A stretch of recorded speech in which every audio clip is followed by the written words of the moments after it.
Facebook yɛda hɔ pacho dwumadie yɛ nyinaa yɛwura Chris Joe Kweku ɔno na ahyehyɛ de ama yɛn as executive producer ɛna afei Akalan GH ɛne mpanimfoɔ ahodoɔ aka ɛbɔ akyi dɔm ama bibia nso atimi atoto yi nti sɛdeɛ meka yɛ no Honorable Ebenezer Gilbert Nina Neti maase nso no oye maase ena anwumre yi me ne betena se na oye great man the communication ye kama na yebedi nkomo na ansana me ne Honorable be hye nkomo na se no sɛdeɛ meka de bia no wiase ana toribia nsɛm bi wɔ hɔ a ɛwɔ sɛ yɛka ne yie anano adwuade ne yɛte sɛ cabinet etna ase ɛyɛ sɛ nhyehyɛ bi ana through Ministry of Finance and the Ghana Revenue Authority and Electricity Company of Ghana yes yɛde ɔhamu nchichemu dunum 15% of VAT koton kani abo so de frɛ no residential ones no lifeline no yɛde to so na ho ansɛm bebre groups ahodo asɔre labor unions ahodo asɔre ama yɛte sɛ cabinet ekura ayese or suspended adeɛ na ɛho nsɛm bebre na ewiase wɔ ho ana Bible kan sɛm bi wɔse nipa tamfo ɛne ne fiefo Matias yɛ papa ya kamia yɛsɛ metatena ha mesi nkrofo bi mpɛ Dr. Bawumi asɛm meka ana nkrofo fi sɛ mebɔ akutia ɛnyɛ nokorɛ ɛyɛ nokorɛ ɛnura ɛna mehu sɛ nneɛma bi ampa ɛnura yɛ kwate ya Ministry of Finance the statement bi aba na mpanimfoɔ kora se enka ɔfeɛ achi ni abofon sɛ mefia ana abofon bi anse ni hɔ bio na media maka kyerɛ yɛwura mampani sɛ nidie no obuo kwan so o cousin kenoforiata mampani wa nhwɛ yi a o gige wo party no na party a wo gige no nso no wo sɛ gige Dr. Bawumia asema meka ne kan den pa nanso no kurenti yɛbɛka letter omode ba ye na ye correct omo ahye Electricity Company of Ghana through your friend say what maminka also press statement on the implementation of a VAT on electricity consumption by residential customers. Was say Accra Wednesday 7th February 2024. Reference is made to Ministry of Finance, letter to Electricity Company of Ghana and the Northern Distribution Company, which is NETCO, on the above subject dated 12 December 2023, as well as Ministry of Finance press statement on the subject issued on 30th January 2024.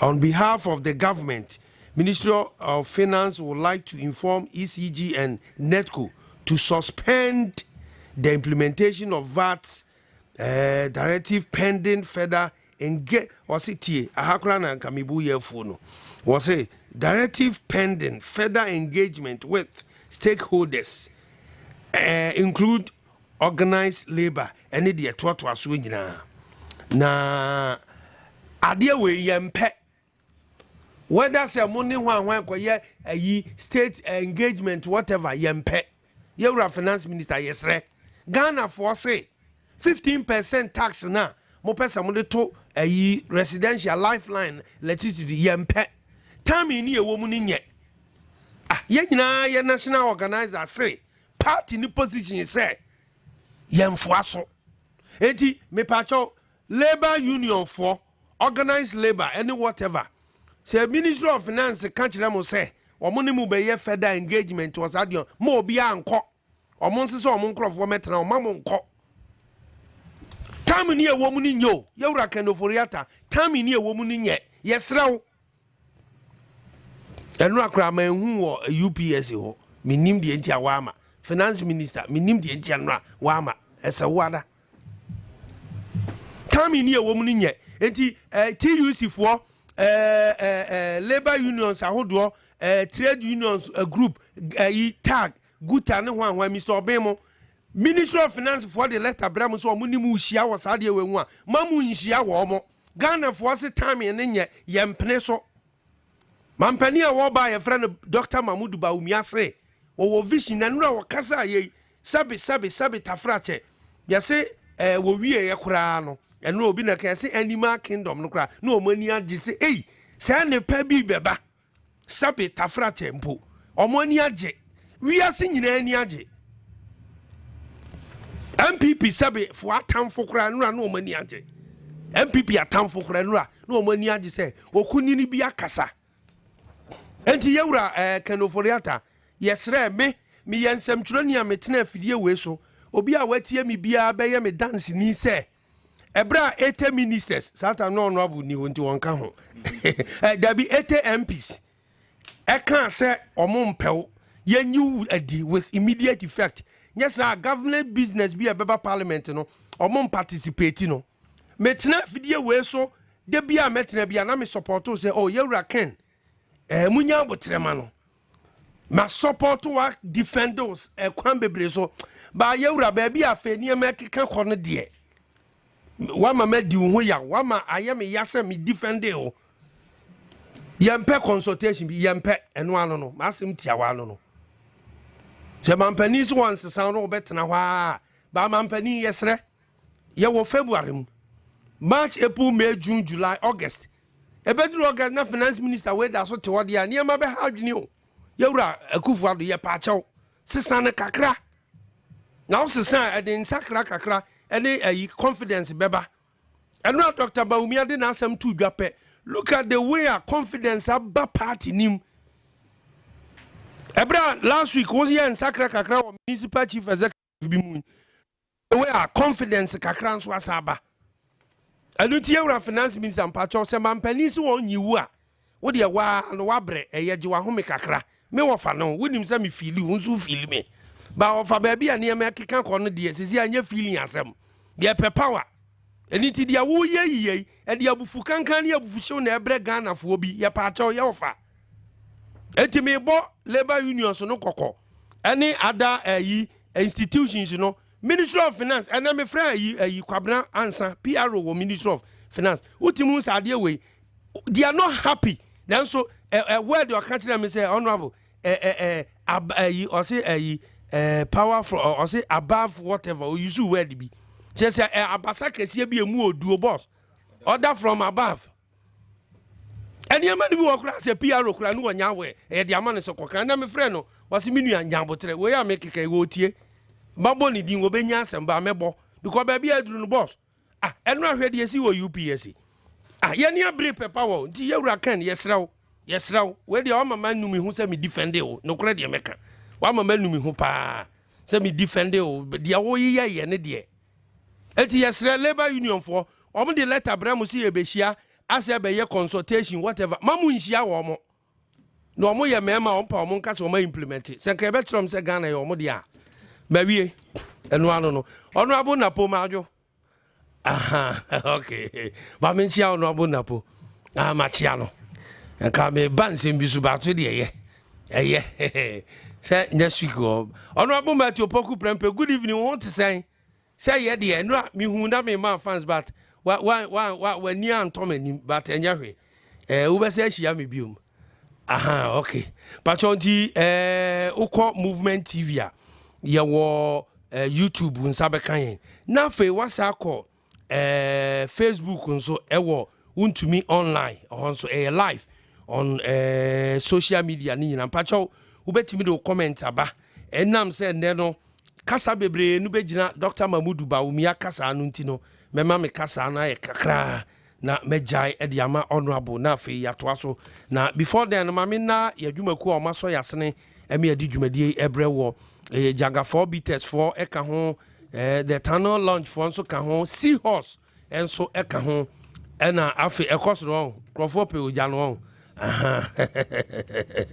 ena tabia takum dabi but boss national event ampa de honorable hwe enkrofo kra ni minya ayise ase kanofori ata ma misika na mbetra ha mi defend me nhia da me hu ye wura kan da me hu ni da ba me fight it ya injustice me hu so obi de obi fa kwan bi so na nya ye kasa e support ba bi ye duru aka be just a year or 9 to a you know implementation of fine ye nim si akwa IMF conditionalities be near the adina but let's us apply common sense.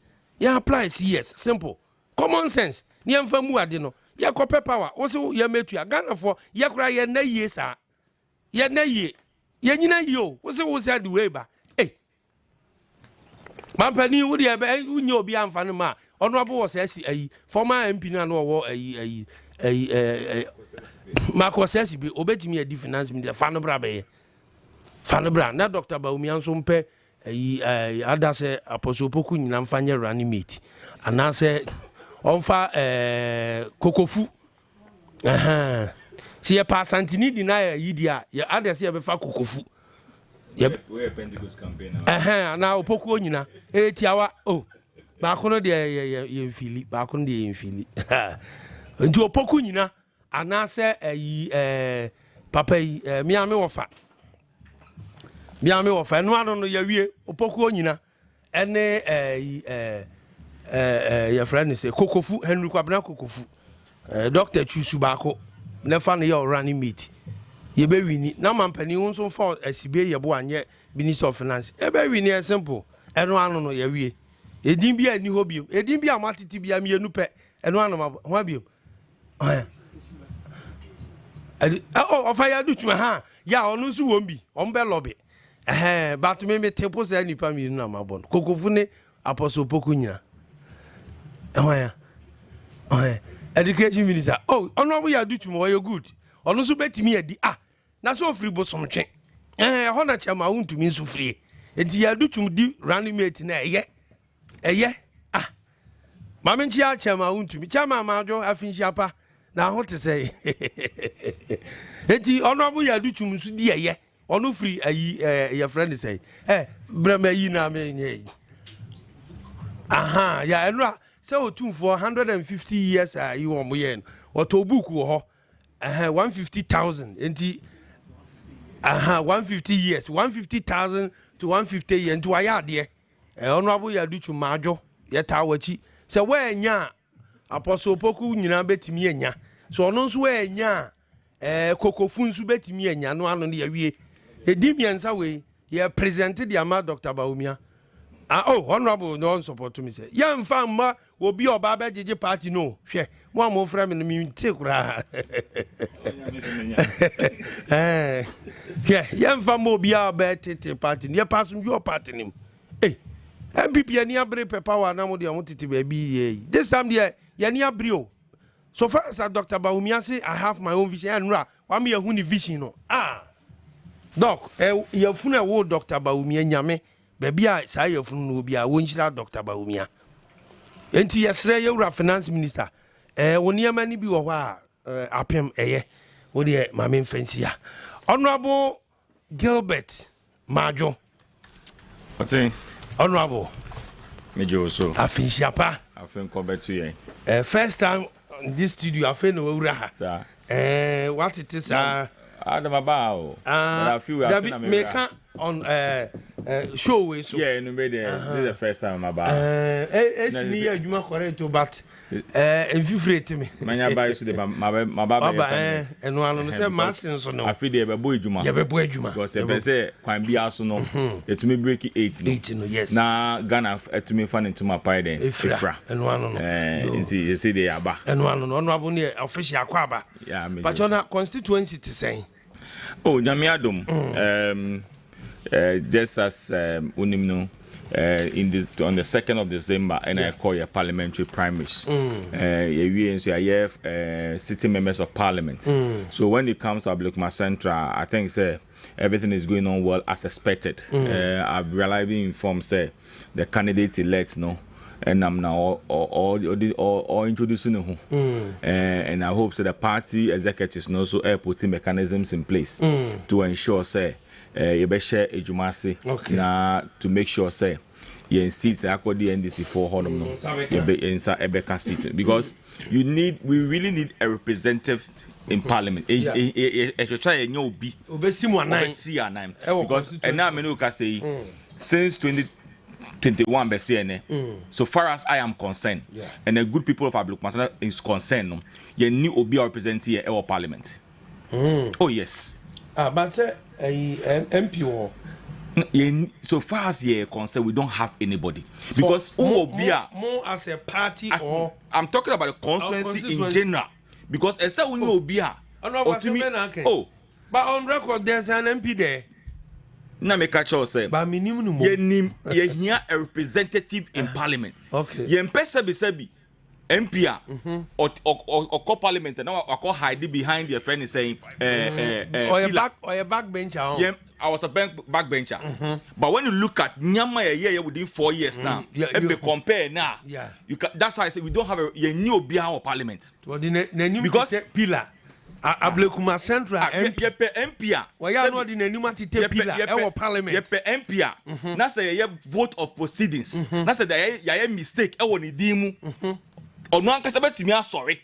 I can say the speaker. Pay say, Namase, Medina ya spelling wrongly. Obi on tin chain and sorry in your correction, mano. And yes, I MP na ye. Sana ekoso. Ye pe MP. Oh, the development. Eba. Ye pe MP. When it comes to education aspects, when it comes to the health aspects, no, or they develop eba. Ye pe MP asebi. Obekono or your bookman, not your friends at Toto Station, or Ludukas, and you call your friend saying Tama Station. Yempe Empia, Ubedu Sukura Station Honum, not to Ho, our Numa Tire. Oh, but can jump on Yana. And Mikasa Bonio, Asata, Misuminumbi. Okay. But Minuma Tire now, I still go back on the parliament to go and look for something for the constituency. Oh, I see. Station home, I'm a Hobby, and you Minuko Bon Como, but aside that, I think outside the box. Okay. But yeah, MP Beko Coach now, nay, at a Pabiana, now, Bom, your friend is Tamasation. And yeah, MP, your friend is an no, no, but we need a representative in parliament. I have a contribution on the floor. I bet me I can be a statement. I bet me a statement. A debate. I bet me I can be on one cast. I bet me me. I can give you 3 statements I've made on the floor of parliament. I will be Central Oba in Kuma flat. Now a honum at that time. Yeah. Squatters never ho. Nkuma flat is part of Ablukman Central. Yeah. Nkuma na see Edima your friends doctors and your friends workers. Yeah. And now menu can say because of the statement I made in 2019 and then Ministry of Works and Housing. Yeah, major your friends renovation. Yeah, bubu be na yes for. Because of the statement I made, I was project school sir. The pride I was able to lobby for school. Ukom Presby, 6 unit classroom block, you see what I didn't that kind of MP and a pay. But you MP Sebi.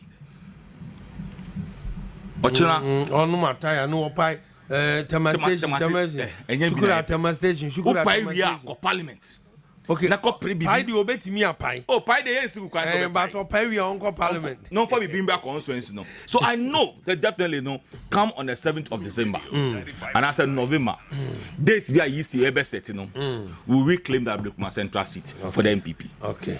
And for sure. Well, sure, I'm so happy, but Ohono, on the Matana Hoka dynamics kakre on minim. Matete say yes, say when him say nyame adoma Monday na across the country no yes where some of the newly elected assembly members yes exactly. Now yate say mo constituency chairman so wo presiding muntu no fusu onyai do na my friend honorable Dazi wo say ayo ohene wo say wo yengaze onye parliament chief into otimidi ba enye me catch them honorable ade bi wo ho a ye de hiansa na ye de fata na MC na ehihie ekire wo mami Oteng papa on say maba on several occasions but you can't assembly who asema on can be me can be ampa but me share the list of MCs need DCs are 24 now president omuna na me honum ankan no I was so much disappointed. Oh, but you can't the president say 1 year because Mohawk and Madina esu you womo mami Mariama mu esi e pam time obi a the botan okra point they say we want development in the constituency. Look, I've seen some MNDCs, constituency numu, electoral areas, debes, engaging the community, telling them what we have, and the mom. 6 years, 7 years, you can find out whether there has been any deba in the constituency before. Go and check. Say what kind of project. Look, there are some MNDCs. I mean, who last no?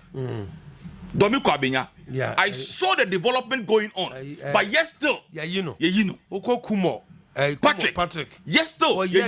Based on report from the National Security and the BNI. Now, so you ask yourself, say, criteria Ben Eddie assessing for. So for me, assembly, I said that me can't be. But me personally, I believe, say, there's a need of change at the assembly. As for government appointee, a president na appointee. Okay. Now, or my directive to the minister for local government. Near wontumi radio. Any serious party, any serious constituency executives who believe, say, as I say, a winning seat in back, will not even allow any constituency officer to be a member of the assembly. How can the constituency chairman? How to extend the constituency chairman? Where the bidder? How to extend the constituency? Me see any serious constituency we are often. They are determined and prepared to reclaim the seat. Will not allow any constituency officer to be a government appointee and to that extent to become a PM in that constituency. Any constituency that will do that, then they are not serious. And there's all of any constituency or they are not serious. Because look, assembly Jumano involves a lot. Okay. You serve on committees, and there are other things that at the assembly. It will take much of your time. Okay. So time ben and they are planning for your constituency.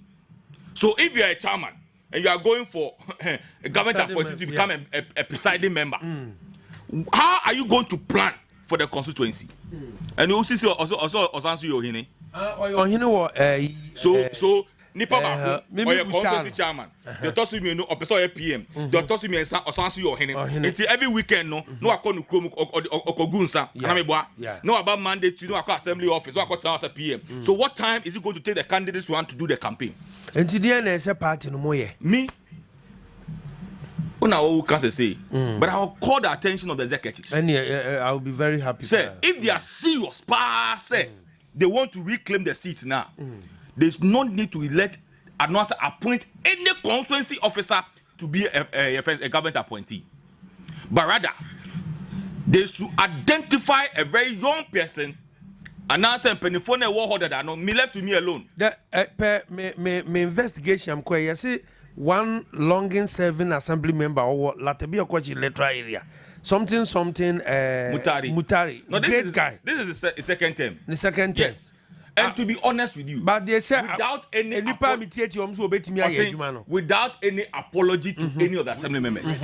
Currently, when they go to the assembly, there are only two people that I believe strongly say when it comes to Mutari guy and then the Manbrook electoral area assemblyman Victor. Okay. These are the two people. Babakuno on Zakoya NDC ni. Na Bakuno. But the Ametitiano or how ni every Mariama MC. Walk Yakan answer me, neighbor friend me boss. Me assembly friend. So as what can be one guy? But you see, appointee and all the local government minister through the regional minister. So it is subject to the president or the local government minister or the regional minister as to who or person. But there's a law. Okay. Say a traditional authority neighbor. So in this case, you can party as party assembly. There's a guidelines as to how we appoint your friend is saying government appointees. Okay. But essence said because the party is in government, you always want to get your friend is Obia, at least it will be shepherding. First of all, you are not happy of say Obia Obia party executive you be appointing as a government appointee. And you're right for now. It's not that it's not right. Because say any serious orphan constituency. Okay. Even any serious constituency, piano should dare not, because definitely the other 4 people, no, and it depends on the number of your friends assembly, no. Yeah, honor say 7. So 30% of it, no, supposed to be 3.5. By any approach, na any 4. Yeah. For instance, if it's AMA, if you are going about 30%, you're talking about almost about 8 people. Yes. I don't know. So with that one, complementing the whole because we now catch us assembly election. And as assembly, no, and your parties are not me boy. Assembly, you when these assembly members, you MPP assembly members. So when it comes to the debate of the assembly, and I say your MC, no, and I say DC, new person project here. Uba wants na NDC for no and it is something now. This last minute, no, I see a shiny. Okay. I come 1 year before the general election. Yeah. MC Bia or project be a person all year. If care is not taken. If the NDC people are more than MPP for what assembly, they will frustrate the municipal chief executive. And no, it will be the call assembly say this because I'm not going to move here. And some of our common statement. Yeah. Not on the vision. So if I'm me a coin way, me me away, me say me away. The assembly can sabotage you. But they are all kind of about your tone last year assembly. The TT and it's all more NDC for no. Bebre titru Greater Accra. Yenia constituency, Ayawaso Central, one of them. Ukom Madina Kra, 15 electoral areas. Honorable, perceive NDC members, no, after 15 in Madina. Oba Dom Kwabenya, Mimi Wohoya, the same thing. I think say Ama Samana, Hodiano, and to me answer. And a Momo Hose, no. Honestly, the last assembly election, Greater Accra, we performed badly. Okay. Badly in a sense, say the NDC for no endorse a change. Okay. In all the assembly because I've gotten the results. The data, no. And it's as a result of some of our MNDCs and some of the constituency executives. Because Yakase or Oteng na Ejina waha.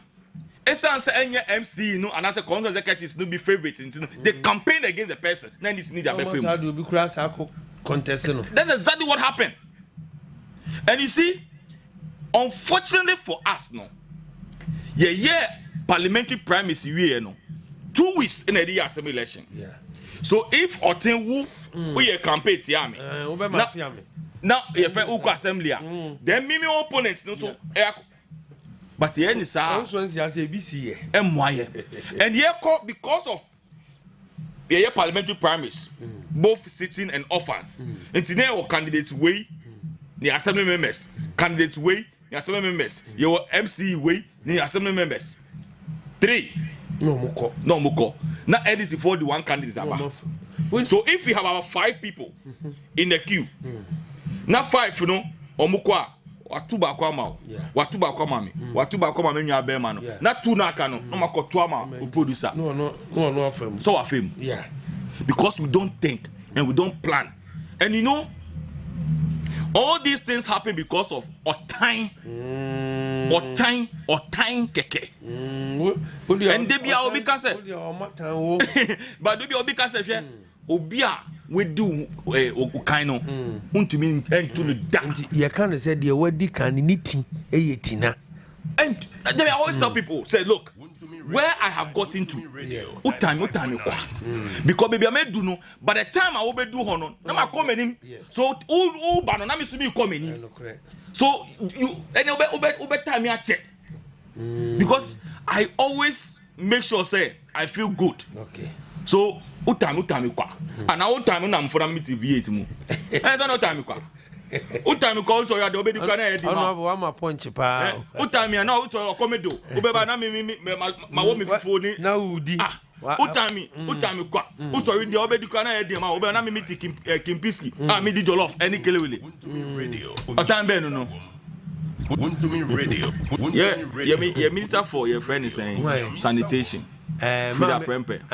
yeah, honorable. Olusu ye. O say ben na ye bon come parliament. O say na ni constituency. Akwabi to me ye no sa onim dia wa ye no. O bis nta Oteng kwa ma ye ne den. No friend no. No say my Oteng.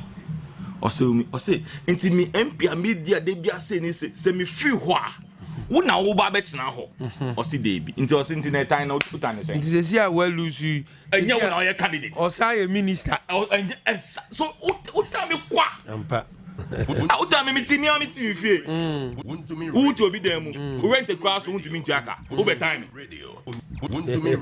ono ba nyumre who tuja me say me fire ba who tuja papa because sometimes why do you hate people? Yeah. And all these things it's happening where party is as the result of hatred and jealousy and enviness. And is it not power play? You see? Sometimes when you speak your mind, people think, oh, you're arrogant. Or you're disrespectful. Me, I'll say just as it is. Yeah. I know you. That's what you me former MP. On no corner on Nibia or better Adam say me mean that out. No can clear. Me catch me will be no. I said ni power because honest. Say me catch us say ene bra. Obana manyama or chamba. Odi me near then when near the act me so. So I'm not like that person. And he can never be like me, I can never be like him. Yeah. Obia then say yakoko ene born. So for me, I think say is yes. Monday, your friend is saying confirmation. I want to make this passionate appeal to the constituency chairman if indeed what no catch then he should rethink again. On sign and who biom. Oh no, maybe Busan so chairman. Matese say we are here was say one year paramount chief. Second, or your government appointee. Third, or your PM na. Ubehu niyama bebre or constituency nimu di abua as an chairman. Mamima one example. When you buy power first, and you be government appointees. At that time, you were under AMA. Your chair slots no in Greater Accra in your friend say under AMA no. Mimi honum enya nipa miensa. Okay. Nipa miensa no. You found one person from the executives, and that you pick a constituency secretary. The second person, no, you for one electoral area coordinator. Okay. And the third person, no, omuyi incorporating from other constituencies, no, Okankwe South, Ayawaso Central, and all those things, no, they couldn't get any traditional person. Okay. So what the traditional person is so every home. So we had three. Okay. You go on a debate. Your friend is saying, Ablikwa Central. Okay.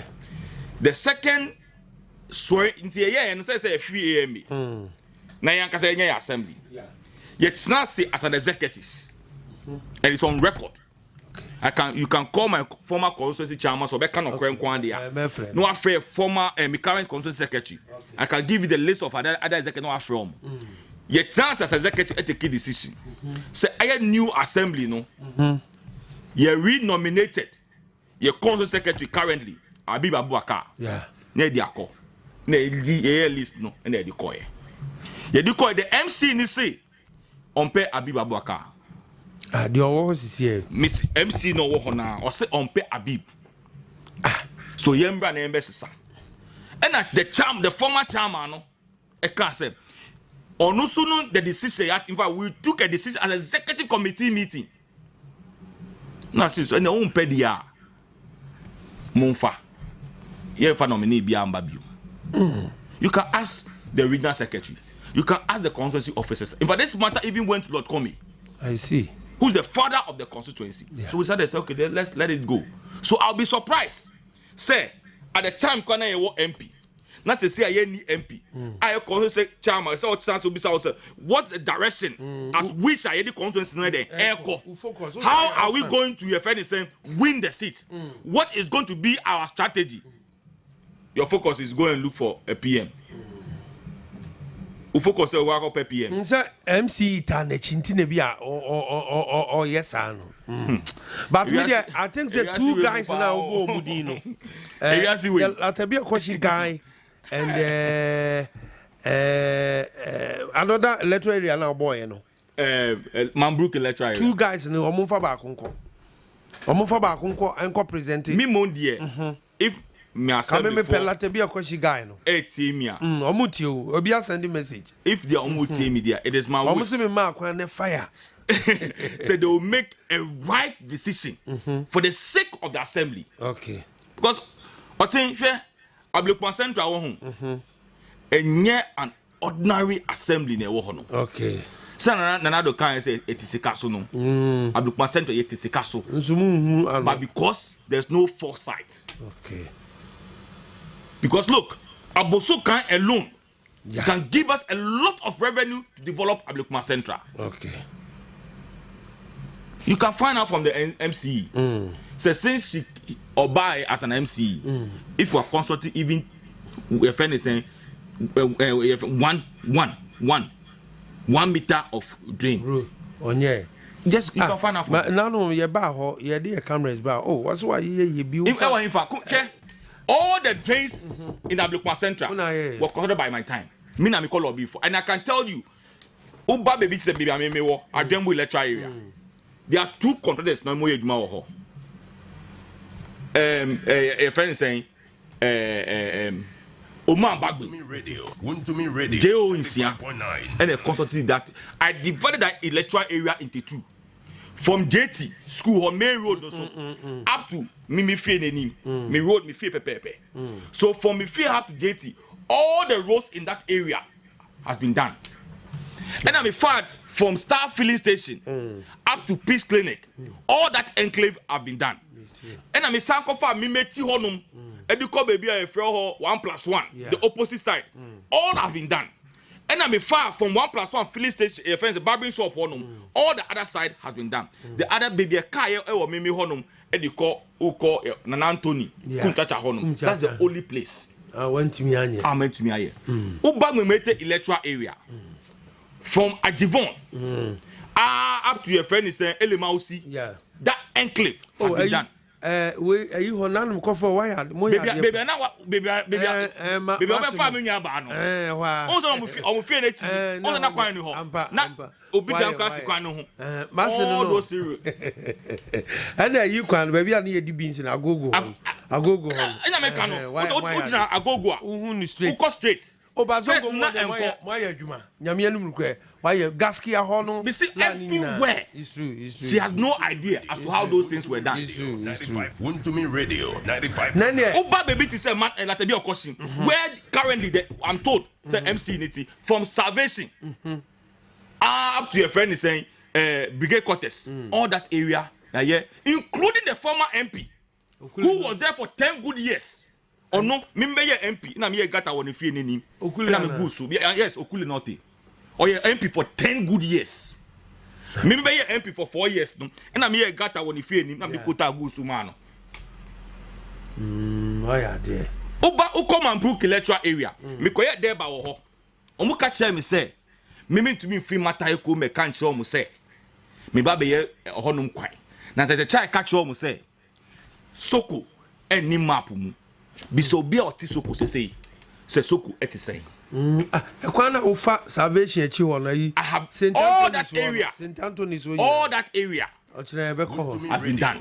Wontumi Radio. The you can say na say any name see no what ho then. All that area has been. Now me say let her tell you what she has done. I'm telling you what I have done. As a member of parliament, Wontumi Radio. Ablekuma Central for 4 years. And you can do a sample. Check other MNDC say within their 4 years, 5 years, 3 years, 2 years, 6 years, 7 years. Then almost amaye e wo mu constituency. In fact, nafa compare. Because my okay now no regional secretary no tia. Na no buafu papa the same MC na.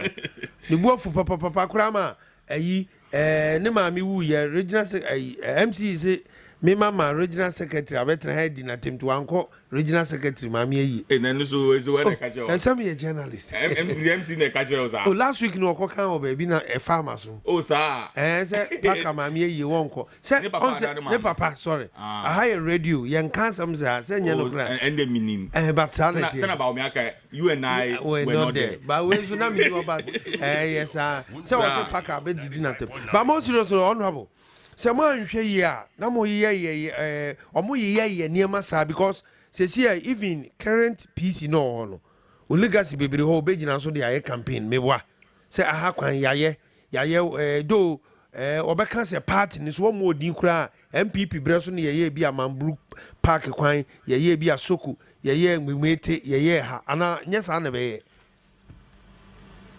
Oteng, honorable the parliamentary candidates public center wontumi radio 95.9 and campaigning without my legacy.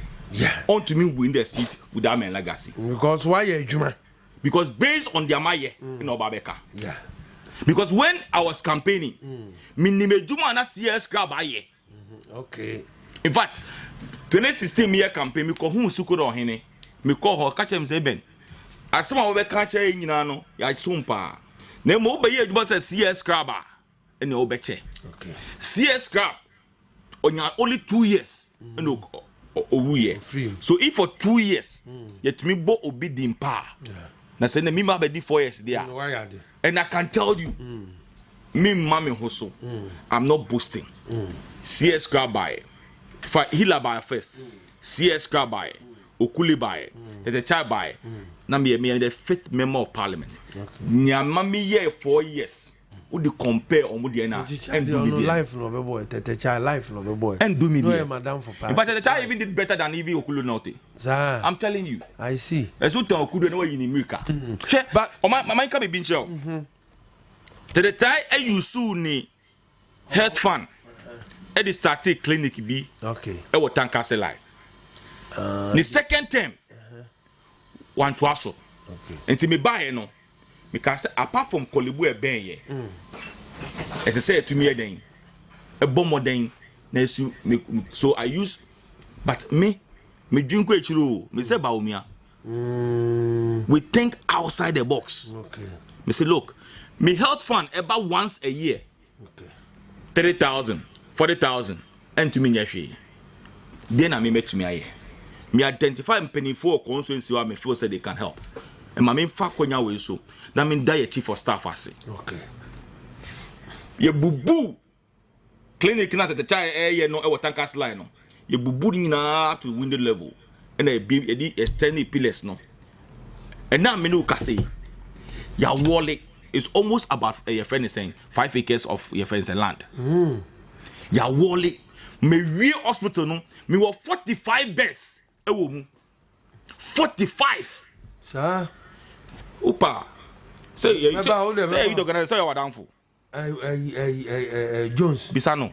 Ono ko for obi wo Kolebu. E man be fi say bed no. E nyina wo your friend is hospital. Na ka your commission before the 2020 election. Na me di na ka be the first day na Eden. Na me that first day so ase. Okay. Fans ye. Taos ye. First lady. And boy ye. Electricals. Your friend is saying the current chairman for GRA. Okay. Oh, tropical cable. Oh no, and the boy. There's man back your friend Ashikote. Before we do, your friend is saying Canal Factory, Junction no so no. Was a big story building. Yeah. Papa na me call no home because such no be wall the whole place in my. Me see 45 bed. Me we no me sure letter at the ministry of your friend is saying health. No, but there is a fan call unse more office war demonstration. Demonstration, yeah, sure. You posted doctors and nurses to the place. Okay. And now I'm can say Omo man probi polyclinic because the clinic, you know, ebe ni ho entire white elephant. Oh. Me do a send you copy of the letter. Assembly sure letter Eddie Mami. So Omo person just about last year. Last year, yeah. How much chance for almost 3 years no. Last year assembly letter. I still have the letter. Say, omo person me nche mu kwan me fa so a you put up the clinic no. No ma hwe kon be fa so a on baby. Letter no one sign. The coordinating director. About there be nya bana. Me ni dimpo. On the sign. On no sign. Because share me because show mu no. Na coordinating director no wo ho. And I call for a brand TV, so no MC, no special assistant, and 2 other ladies. And I now say, where is the medical director? Because the assembly have a medical director, your education director. Yeah. So if you're talking about health related issue, you need to have the director of health to sit in the meeting because that woman have all the information. because the best they buy no or sign and my miss me sign. She was not at the meeting. I briefed them everything. Oh, we'll get back to you. In Kenibeka said, Kebashimene. Up to date. That's the constituency that we have. This is here hospital now. I say white and then Ukoha. Nkofo say enye mponchi ene ye friend say mini nentwie e wo ho adane fitting shop ebi mu the scraps in fact glasses are sliding windows ebi mu the bubble say o ma papa ni your municipal chief executive for that I think go supervise that is what I am telling you. Wow. I'm not exaggerating. Opa Ochina. Oh, minimum constituency. Okay. Opa Branham me hospital there mean share that. That's like park in this one. You are but. So yeah. Petrol ba or ton scratch. If Opa down ha. Alaji Moro. Correct. Oh, mama down for pa. Ne your friend the Parliament House. Fini fie na Opa down kakra na. It's on your right. Wontumi radio. Wontumi radio. Before ube do me fair Jansen. Wontumi radio. If I want no crap no, my je want no nyina house. The gate at 2 no everything. Wontumi ready. E che honum, ye road e di fa che. Me ye drinks bi biawo. Hospital nobody will come and pass inside the hospital. Emma me kolobi even koda. Ebe see a new modern toilet e wo ho omuso nko amun wie ye. Aye white elephant obi anko di echire. Because because ebe ni ho. Ba nyami sika. E aban sika.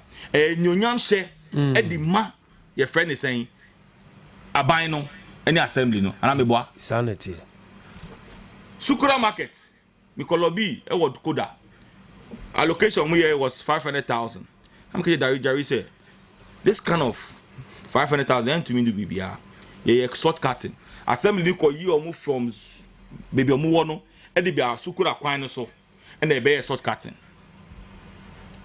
besiene when the market for echo MC ho o catch on say enye me na me consulting drains me consulting market no I'm so yo enye me could afford na here say me know to say I white elephant no conference you know any municipality mo bro say uko zongo market ye ko kati sword for the construction of the zongo market ye yin ko for fee a friend is saying Sabo life for no and I'm the then assemblyman who was then the PM Esanko for no ebe good the uncomplete last time I can give you man or call the friend Victor Mensa or friend must say anytime the connectors want to complete the job don't call Obiano now go for I attack you. Wow, what kind of constituency is this? The way and man a person page constituency no code a sign or time and you chrono bontini. People don't want to. And a fine one, you two are better out. And I will free her, celebrate, will be benya quine, no at me and manipulate. Or time and you chronobo. Or time and you chronobo. And a wobbly central. And they'll be to me. Former member of parliament, Obi to me just see apartment, Ewa Bloma. A many beson. Eh, why no? Oh, me say many beson. Eh, why? Mimi Bobby, I did me say many beson. MC, I bet me. There be no so sour time no chrono. As a way, yawa, you will be, you man. I bet me. I bet me. But a many beson. In Kenny see, get call your child, Abana watch you. All right. Hey, Sako Konam no, but for money boy, and I'll be. But man penny yesrel nidie no obuo kwan so MC a wode na ma manfo ewo Ablekuma Central de ebetimi a man penny yesrel yi no yate se ayi wa wo yere ma me first lady ni nua ni busu but ha adwene yesrel man penny wa anya utie de honorable kan a honorable ote hei enkrofo crucify no papa bebre a minim bebre ba de wo kekan wonim say hospital awo kan wo park isu nyana minim say sa say kura nti yesra mai yam papa kufuado maame no de pemoja muru bi 9 months akai won fa hye bomra ho na won fa nyi ema wudi mpagya maame no wabre wasa ya abre wanso won wa ya abre wa wanyini oh ni onu na regional minister kwagina won say every day bi ay so yare ayi every day nyasman ka me boss voice no Mampani microphone bu asesemu kakra enya sa be ha dwene o mami amu nti won resign Mami amuya pato reason kakra. Na wanyini, why abrewa, why ya dear, why bo adwuma bi. Ba baby e kono niam ni bi apem. Ji wa home. Oh ya and say kwakwaji ma manu the same thing. Just a man penny you nso wa bre nyina obetena wa ya adwuma. Na mo ha party ni sa. Say former member of parliament betena studio e kan sem we serious and dangerous. No wa see hospital aya niam say woni wonti ye jai ensay. No kura betimi di vote to abre party no. What kind of nipa be thinking and it is a only a young fancy ya na ye medi Dr. Baumia ho enkomo na aya me de pass no Dr. Baumia so ba yi level be twam nipa be ya bufo no omo person omo ha Baumia aya me de pa Dr. Nyami nchira sasema wo kan wa ma confidence ene hwe honorable anopa me tisi krom kakra akira ha bom krofo bi ton aduane wa ase ha omo say say ono party mo say obeyi policy ono amodi abade the man is a great man we a honest person ya beto abama Dr. Baumia no obi say ministry of finance sabotage mutiemu national women organization oko peace FM was say yadi hile biba na Dr. Baumia mpene so maami oslo usu mpene so so finance minister gina ho chinchini say ye de beba Dr. Baumia so mpene so ena mama Ghana fo di papa yatem ya doc nyame owosoro ye sre nkwatentima se waka se yi free ho adwo asafo akora ye dawase me bi wa me kaseti a me dawase so wa ama eye onu abo adwo asafo nyame nchira se na adwe tan nipa bi achi nye ye pese ye digu ba omi anim ase onu abo ma adwo bio Nyumpom to say nyame adomoten enti ye free ho afa ye mra fi ho ana kakakra odabi say the be kan doctor ho ase enu a doctor agina simpie so akasa before a obeba no na nkrofo wo expectation ne di wo beka na enu na ase utie na waves ni mu a efom adwoboko edie na doctor pese o project every ne eko December 7th ekire Ghana for mo amo kasama no mo amo ne ye adwuma no ni projection ye den utie nsem wa doctor kan ye nyina edie na opese o kire Ghana for me that say my main fa akonya we na me san chia ye tie for this me constituency for any omo mo hwe yen so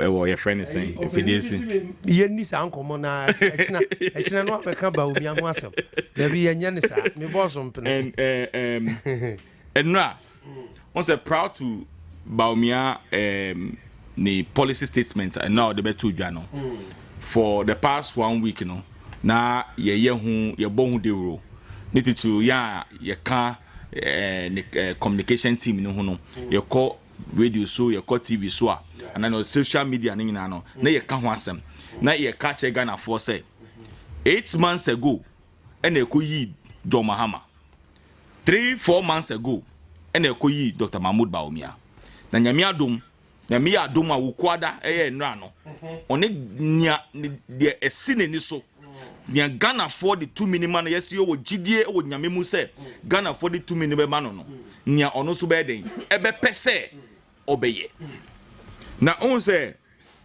ewiase se owa akwara ba wiase a wontumi radio nyama mienu ana miensa ena kwara no atumi eden eye ansa watumi agina ne na so ni di kan o your friend is saying obewi awia ansa na wa eden ansa wa eden wanante enra Dr. Mahmoud Baumia o che bebie yeden ye fiye bebie ya ba bedu ede bebie eden ye ko o che bebie ye fi at the time ye ba abemu the challenges are ye beto ye esanse ono enye ni odi kan no o ye odi ekire no otie ne ne penny eden edeka and the challenges no na ye beto from today 16 and enye MPP for ne kan yo John Mahama ankasa ne num e wo parliament 2015 state of the nation address o say Ghana for mesremu mayemu bone mumfa ncheme na musika mudi ja ye nyina no ma wi sika no nyina ma na akadompe ehu nyina sa wontumi radio 95.9 se maye aduane ana okofie na me sister esi o Mira ene adwuma ne de aduane de maye enso mare nam no nyina aka dompe woni beje oho na woni besesa because waba bom wa ha akomo diwi oju se okofie no se dokunu kakra po a obenya den enam kakra de aka ho so enu na ebeto ye ena e sha se den 95.9 mo hihye se na Bible e kan no say ebisa obi say Ezekiel can these bones ebenya nkwa na osinyame upe na eden unim it nyame edi nyansa eni nindie edi maye mampini eni na bedwechire Dr. Mahmoud Baumia ene sa say dey edi tu anamonto no mo na Ghana e for the two mapai den e fra no na COVID any Ukraine war ebe boom enye Ghana happy Oteng me to kwan eko Denmark I think say 2022 okay me do omo airport na okom in fact I think say far Amsterdam me do not accommodate me to pastry bakon and a drink me di me card ene tuaye me nya alert no me yemu shame ale because ade me no me toye no taxes eguso eye obi salary e we juma bi mu sa me kan dada na me ni me colleague na me say hey hwe ade me no is almost about $70 sa sikano me di baha make me talk great so we all have challenges all over the world. In fact, countries are sebi ye buomo a omo jomo na nso kra no and to me and survive it say yen Otubekaya US Canada UK most of the Europe Italy that they were queuing omo queue for fuel and food. Who call your friend is saying Oteng provision store sir. Untumi nto emo kotoko mienu uto ba kope na wadan fuso aba nyebi. Then so in the difficulties no Ghana had here yan shortu sa nyama. It tells you wontumi radio say those that were in charge where people are they are prepared omoye juma no. Enti enu na bibia ebedu ye afa info na ye ko say o producer ena hihye enu program ona hihye enti say okacha o say o Oteng me na me produce program yi ena me pese me ni eben ena eba ha o say o da bi mi so me pe kwame wine na ni da be ye juma. Oh, you have a producer because no in charge. Yeah, in charge. Because Bibia on the holding you responsible. Yeah. Dr. Baumia and Ra or say both solution for the future. Yeah. Both solution. Nana me can baby say me ni e biaye. But me two Rollins. Any aka. Me two Rollins. Any emisata. Me be two Rollins and me two Atamos any John Mahama. Me be two Kufo any Aliu Mahama. Me be two your friend is John Mahama any Emisata and I met two Nanado any your friend is saying Dr. Mounde. Met to me catch us all the vice presidents yanya from 1992 till date. The best vice president we have ever had in this country is Dr. Mahmoud Baumia. I didn't say make us. The only time I see Aka as a vice president, Bear Rollins is born as soon, or because Rollins are born as soon, and I say all vice president. The only time I see young Kasa, your vice president, Aliu Mahama, a man now starts all year. Your friend is saying education on indiscipline. Yeah. The only time I see your friend is saying Atamils Bra Rollins Eco Man and Sasso was Eco solo declaration. But now he has been the vice president for 8 years. The only timer Meti John Mahama and Ka Mra Atamils Eco Wuye or maternity ward or 37 military hospital. The only timer Meti Misata say I vice president or all kind of president who ran a Yedi Cocasi, ye Mamu Chalk and ye Mount Nebisas. Why in the Cocas? I say Misata. Hey, honorable fire. But when you talk about Dr. Alhaji Mahmoud Bawumia in Ghana politics and governance, a lot of things are why yeah. And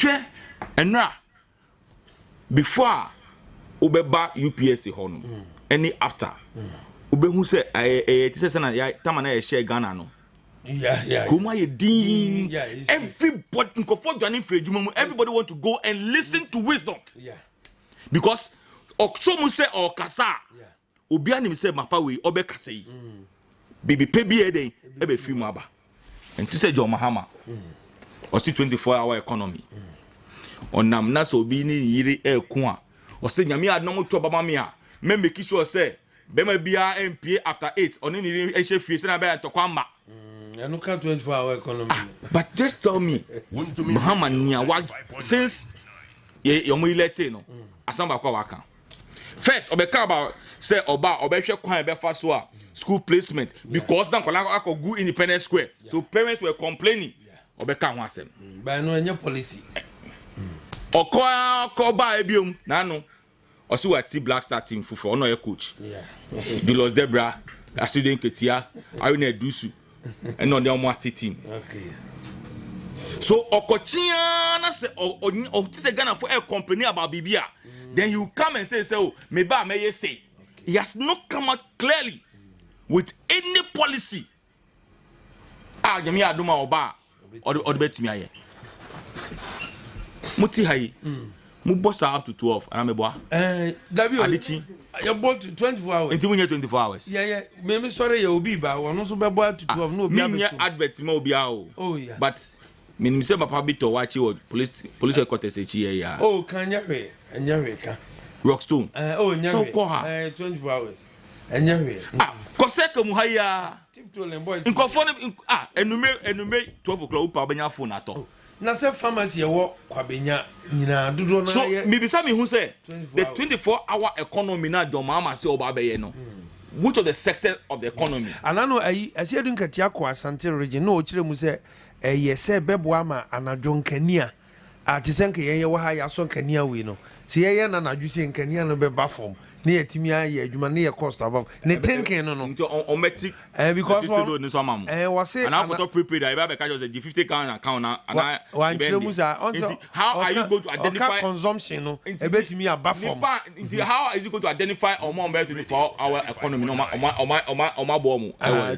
so you can tell you say they don't have a foresight but Bawumia enra or kasano of far baby eden yen ye free okay baby ya bedu eni nyankopon yen adoma ya ono so ba eden oba beye okay nti oba he no o say ono an eden my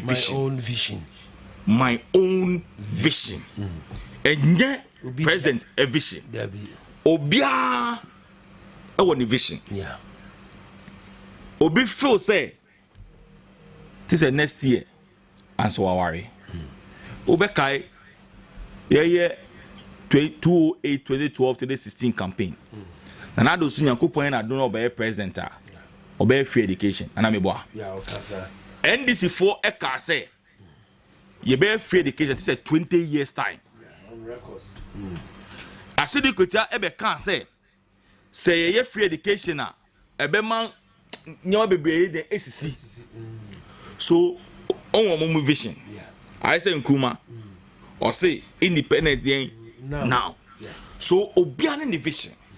Bawumia or say on only vision or say my vision is any policy or what the ma or my Ghana no say.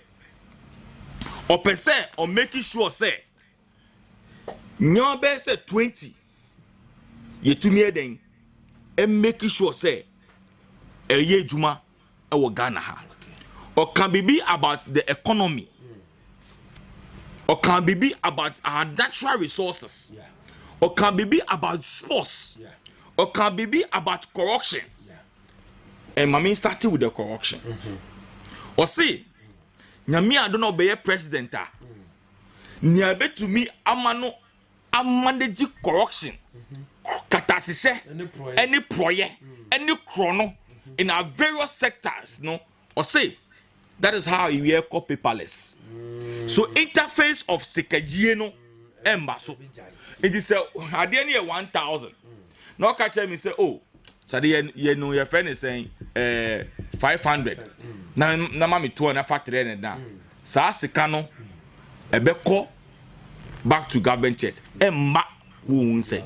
So when you are going paperless, then you start here. Ebeye dense. Ye interface of mania. Obibe den. Ebe sika. So you won't get that opportunity. So that is the vision as to how to deal with corruption. Or say, wontumi radio. Say Bano. Your friend is saying youth employment. Or saying in every year we have more than 60 universities, both private and government universities.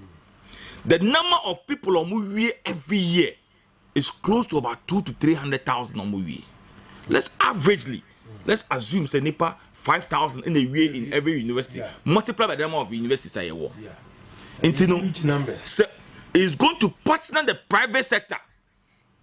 Senebeya will absorb National Service Fund or one university no.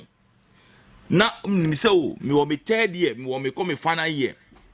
Mami employer me pay juma wo gasem. Mami pay juma wo this wontumi radio. Mami pay juma wo wontumi TV. So you tap into where widen was you and then I then akwakudu. So that's how it's going to make sure say we team up with the private sector to get employment for the youth.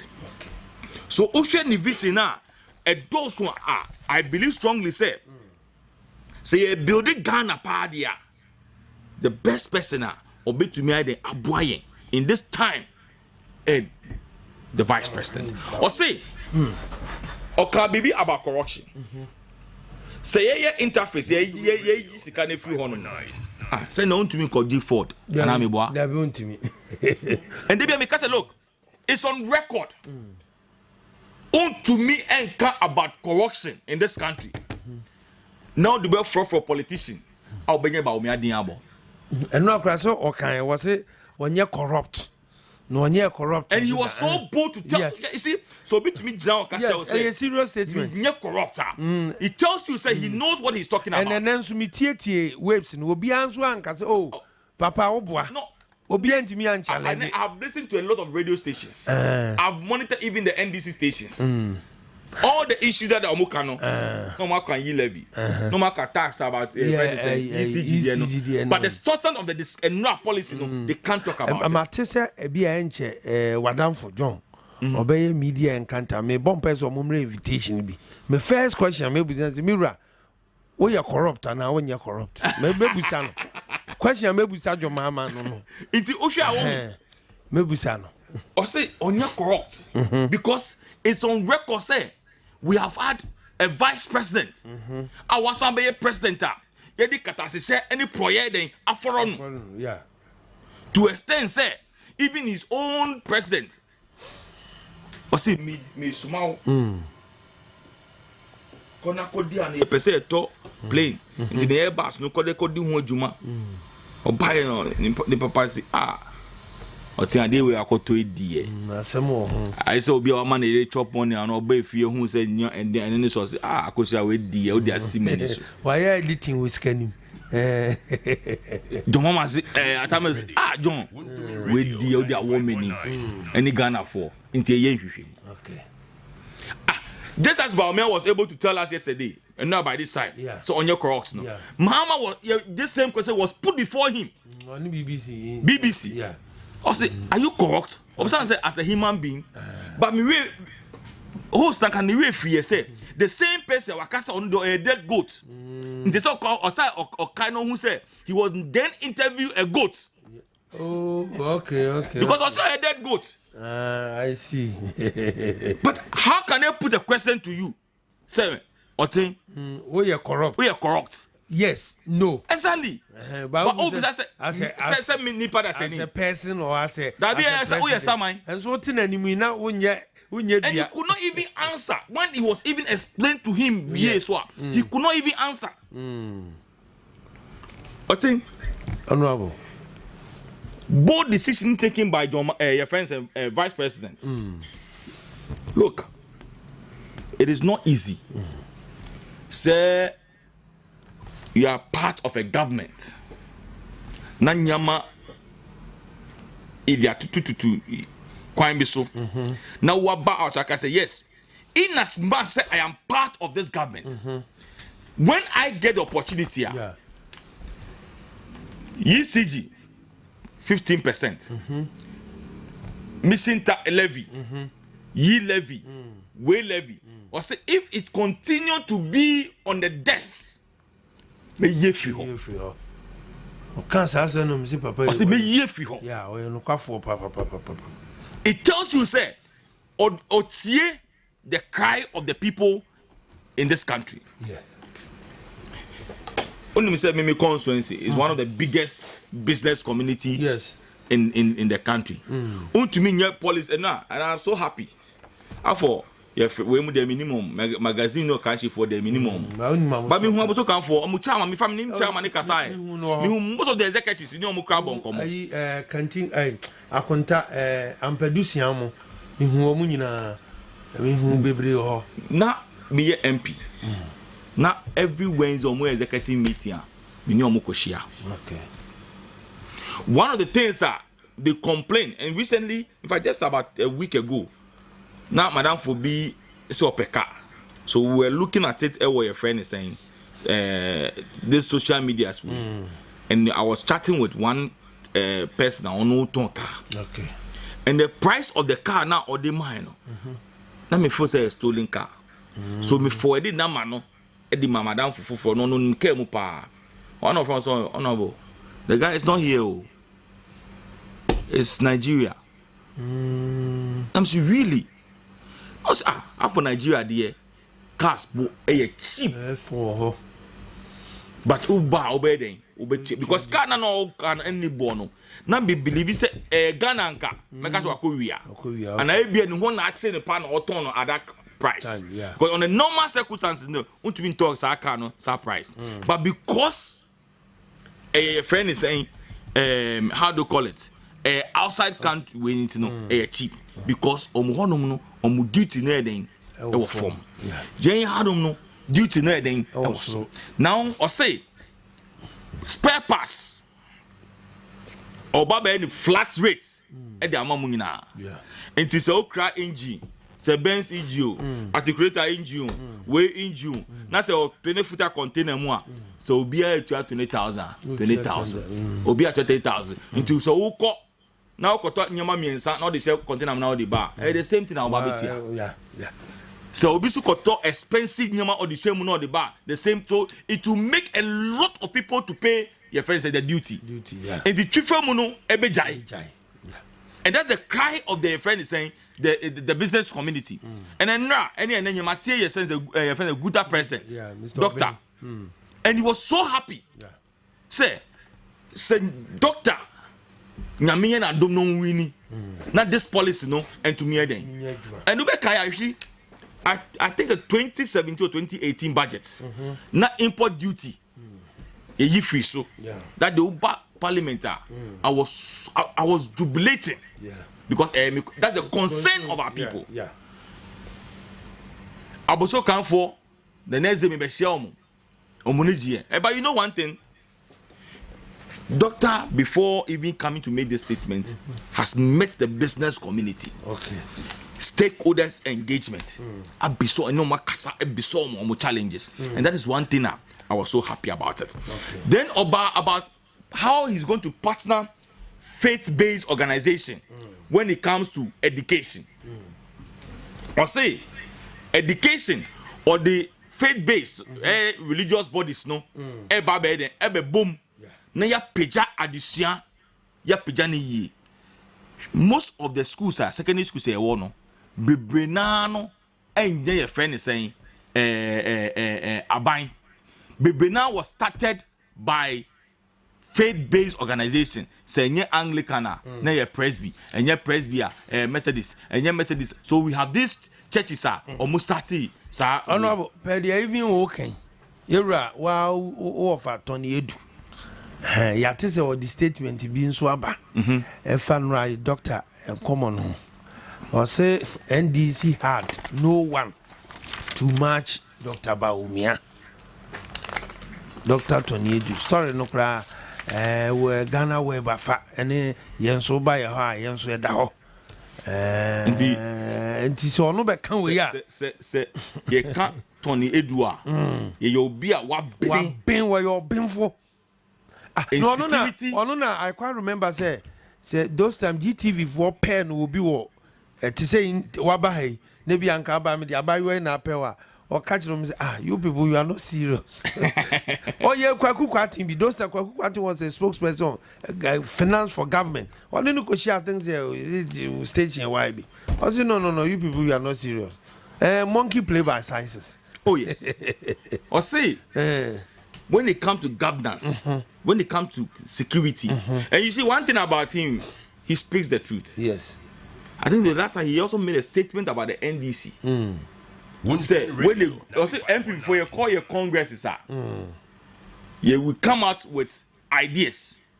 We come out with things that you feel sabet me abwa. But when NDC for come Congress, I fanfare, and it is true.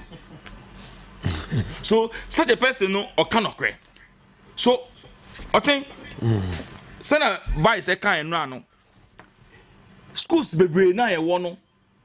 And then most of the private, even your friends and universities, no, is being owned by churches. Yeah.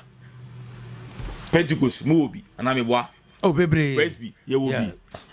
Anglican 4 will be. Methodist, will be.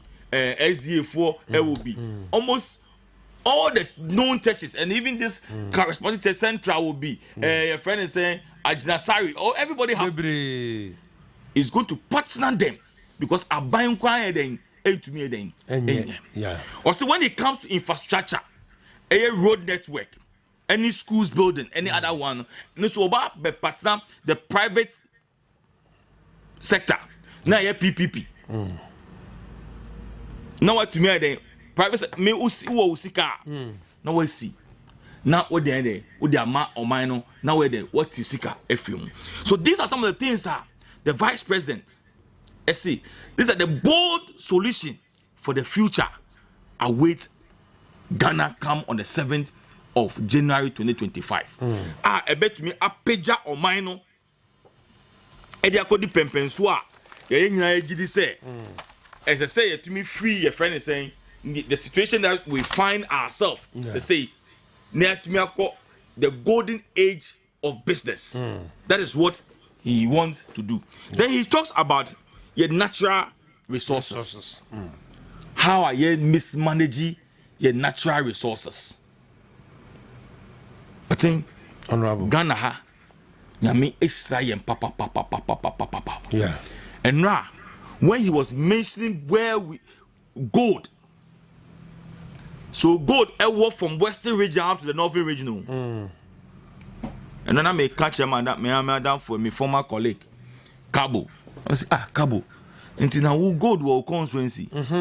Laura, yeah. Oh. And I hope so call your crime and corn beef. We call your friend is saying betting.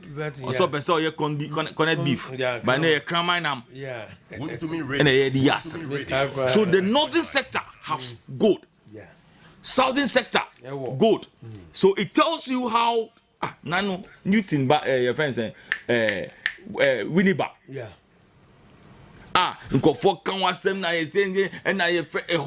So we are blessed with a lot of natural resources. Or say, Nyami Aduma yeba beye insiseya. Imbebu no kombe dose or beye no ayen ye. Na anya a refinery ewo Ghana ha. Na yen to be and to gold and free ha. Ne enfan ko amanone. Ne enfan ko refine omunche eboa ono ede omope. But if we have a refining company, yeah, 2 years ago now, yeah, who gold no ho, yeah, who gold no ho, yeah, chow quite bedding, yeah, tono, yeah. Now, won't to mean chay and say, Mema will say, make it my dear. A son, Oyenti, a son, say, maybe new refining, no. That's what we are going to do. But in his term, he's going to make sure, say, oh. And he said something to yeah. National Development Plan. Yeah. On say your NDPC. NDPC omu we answer kwan be fa so a ye be kra oman no. And he say oman no be den e be kɔ de nimai den efa.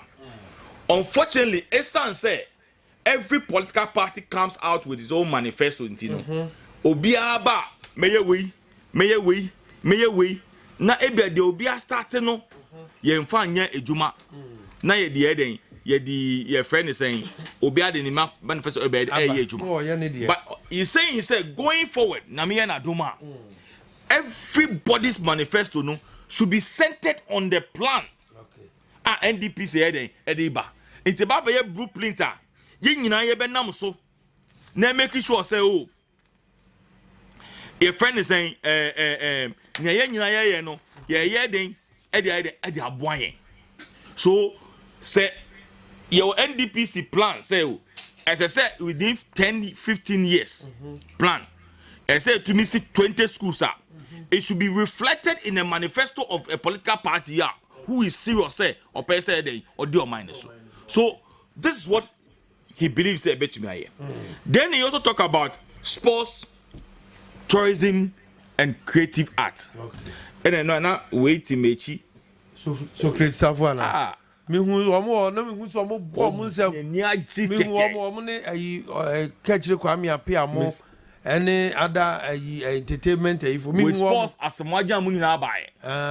I no no. I no as a maja wo. Any man hu no. Oh. Any obeje fans. Oh. Say can sports na come and ko to ne so. O say ono obeye president a. Wontumi Obe making sure say ye benya an academy, a training centers. I bet to me aboa the sports your friend is saying business no. I bet to me the akone and also the revenue den e be bring. Na your tourism aspect also to me den I expand na ya pijano. Na no so den edme den aboa. Ono on beti local black star. Oko friend is saying fifi kwete mu na friend is say asedi nkotia mu ni we no abaye coach na Jenna abaye technical advisor. No, because you see you cannot go away with your friend is saying the international players. Yes.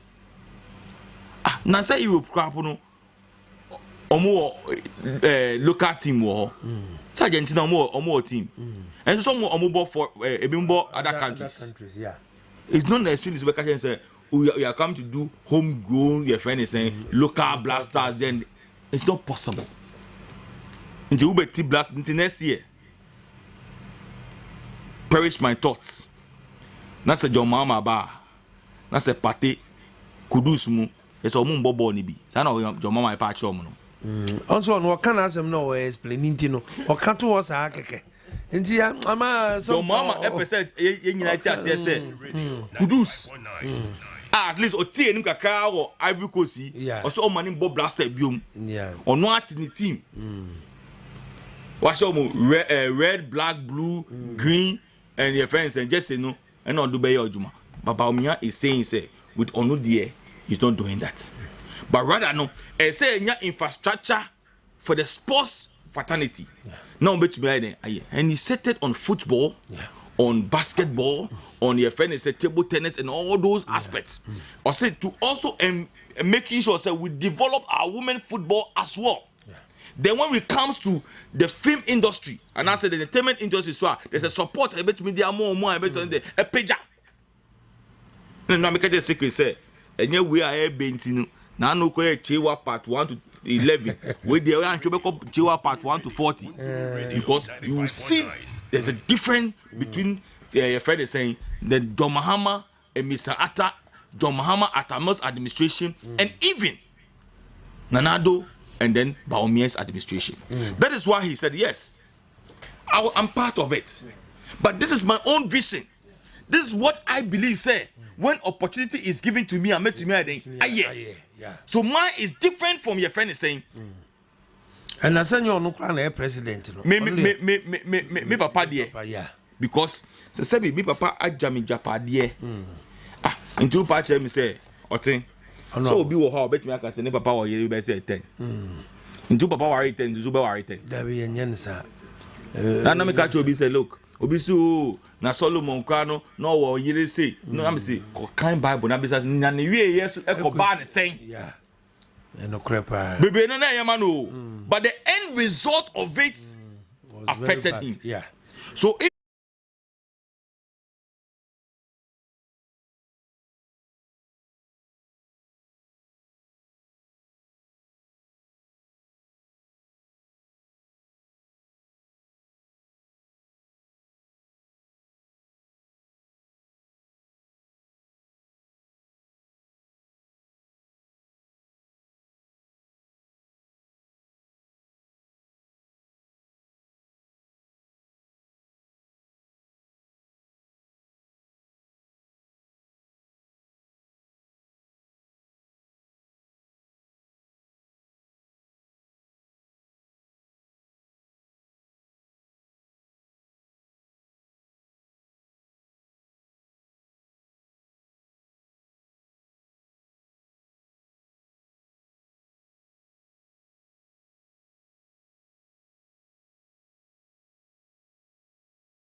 with the write up last week and outline certain areas of the free SHS of Phil say, and the NDC guy was so happy about it. Now he said, "We call MPP now, so NDC," and all man, I say yes.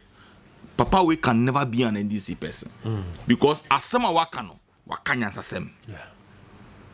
And Momo dear no amuka say. You have not come up with an area as to where we are going to review it. But he has said, say, academic calendar, no, say to me, syllabus, say, infrastructure, say to me, your friend is saying, the same, say to me, but Mudia, Yamukan say, you better review. So, more review, no, also better pempo. Mahama say you should avoid them. Also, review in what sense? Which of the areas of the free education Ufo say Atosia there's a need for a review. Yeah. ABA and say a review when it comes to infrastructure because your cost schools park and also. So when I get the opportunity to become a president, no, Messi schools at their mom. But okay say no or Tugumusa. Wontumi Radio. May your friend is saying free education, and as a review of your friend is saying free education, without telling us what we are going to review. Yeah. But Baumia say, "Oh no, dear, is going to continue with the free education and making sure they provide more infrastructure in the various schools. Because I think those are the main, from what I see, infrastructure. I've served on Accra Girls School Board in Suda. Okay. And one of the major problems about 2017, now your friend is saying starting free education, the number of students increase here. So if at first almost nipa 2,000, now you are signing nipa best 3,000 alcohol. But accommodation can take 2,000. So there's a need for a deficit of 1,000. And they said to me, those are the things the vice president was talking about. It. So we have to improve on infrastructure. Or say, and then one of your friend is saying schools and for copper, or law, or medicine. Or say it's going to improve infrastructure development and other faculties in your universities, so that we'll be able to train more doctors and more lawyers. And now me catch my madam for idi mo ID. Can I say masa ukufia cause if you law books na any will not in for mame. Because na me adoma me be starty. Because so it tells you how prepared this man is. Yeah. Compared to the alternative that people are thinking, which is John Mahama. But I don't think John Mahama is an alternative.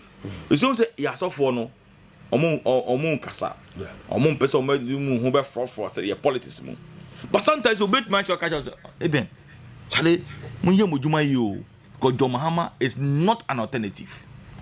Because you know that. Now maybe so be say, which of the Mahama and a person Obe contest as a president, which of them? Yeah, John. Is it John Mahama Yariga? And now Mahama Idris. But if it's the same Mahama that we saw as a vice president, the same Mahama who as a president in India, and they said the same Mahama that it came out say Wakoma road contract, Awakoji Ford. Kanazori dear. It is the same Mahama that when you talk about corruption, you cannot take him out. Yeah. Is it the same Mahama or ma Ghana for a Juma Eguye or Manko for a sure Munkwa in the course of doom so? It's the same Mahama. It's the same Mahama. His managed Bibia or no Abeka and say, well, I'm an academic. It's the same Mahama. They is the same Mahama there. Then why do we have to go for him? If the same person have put us into this mess, we have gone through a lot of difficulties in the hands of this person. Why do we have to go for that person again? And people believe, say, Mahama is better choice for us in next year. Then I'm afraid. Then I'm very afraid, say, because say Anke ye governance that. Oteng, Opa, Kobole. Na Kobisa when John Mahama was the assemblyman. Okay. Kobisa when John Mahama became a member of parliament. Na Bebisa when John Mahama became a deputy minister. Na John Mahama be a minister. Na John Mahama be a vice president. Na John Mahama be a president. Kona Kobisa ne. Oh no akrum. Na some obaye Mampeniko Akufo na di nsu kra ko bole. That's what I'm asking you. Yes. He has been an assemblyman, a local government. So tell me now you're assemblyman no. Na ni modern bon et saying. Okay. The one say what kind of book na chapter I think say 41 ekwa kopim 46 my first school ditano also no pe anije into kenka ho no describe obi say oba class ono no ho te say sebe ayi obi asebe wo fire fuom na sata ofa ne papa ka no akọ club say ne yanko be kota na large akọji na ni papa Joma Hama me kanfo ho kra ma no airport mekanfo so manijia bia bi wo airport residential meta manako eno osase ope baby on se bicycle ope baby agana otwi bicycle de omane champion musician ni krum ye frɛ ho saneja uduru afijase a baby a wunua ayu edmp no ho ka no ho no ayi no wosoro hill no tu gyina so a na wagya ho na ekosa and so they do by the do papa and now let's know oye say boot no enti no sama hama no a enti ono abo home kakra bi on na memra abushafo ye ne anka ne mra shebedwani owo Ablikuma Central na bajoso nim Yasako Sako de was good evening na wa fire many messages bebre I'm not being fair to you. Na topic is enka can you because who save constituency na ma ko fa fofra oh I don't know yes sir mom yes na me pacho ma me fa sida kese Emma Jaga 4 beaters for Jaga 4 beaters ena omo yensa omo dia bedwa so mpacho boa na afi wo betimi ede afabie na onso oniama atimi atotoyie eninti eya abomoden na fabi na omo anso tabia takum adwumakuo no omo na de tabia takum abedwa so se bema sebe waye mre wompem bomodin se obefabi na tabia takum no wode ginseng ginger black pepper and a flax seed and a honey ewo any cinnamon powder and a cinnamon ankasa aka ho na ofabia eboa papa yi nti freta bia fo no e wo 0243686861 0243686861 Charles yente wonka yente wonka Uncle Charles yente wonka utie me yente wonka yo anticate Fred Charles mami me pacho bomodin se wo ka na wo yusuo no ene ka board nti aya wo de udi gumu a ebema ka no engine no mu ada ho kama na atimi aboa wo seahorse for ene de abedwa so ye friend 50-50 coolant nti aya bomodin se wonso onsa beka bi na wo de adi ujuma wo frɛ wo mo e wo 0244 577 559 on sabeka wo 0244 577 559 anase ubetimi afre wo 0540 424 386 na bibia timi atoto yi said na meka no National Health Insurance edi 20 years enintim pachaw bomodin se omudwumadi omudie ne yanyina yede ehu bagimbie na atimi aboa omde my NHIS app abedwa so ma me ne papa ebesi ne onye registration ma oma ode da nkola no be yare a uniska obekọ hospital ya ji usika kase no na abehu se NHIS no card no unya bia mfaso so dial 9 star 929 hash na afi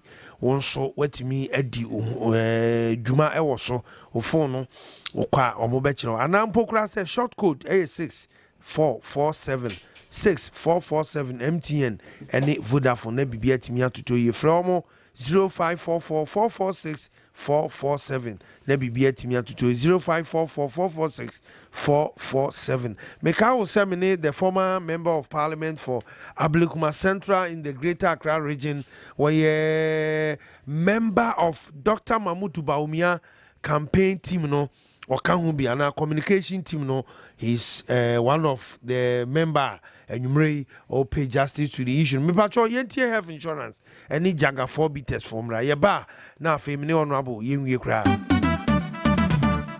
National Health Insurance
message number was 054 522 0440 054 522 0440. WhatsApp any text message Fabra Namenken Kama 054 522 0440.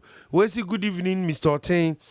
Dr. Mahmoud Baumia say have gingered me so much. I am so ready to campaign NDC never again. Mike from Tema Community 8 eno de baye we see a friend Teresa Amache Amasama in Otie.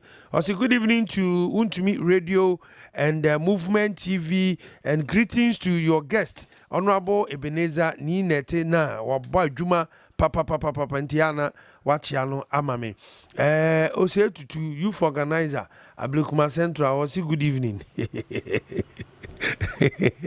Honorable say to 7 chiahomano and Timachiaman why and now we was here friend next say Honorable you are sending me a DB one next brother advert to Minka when ya Minka cry we are smart and can beat me and we see your friend Musa Idrisu Otie or Mataheko Mayfair.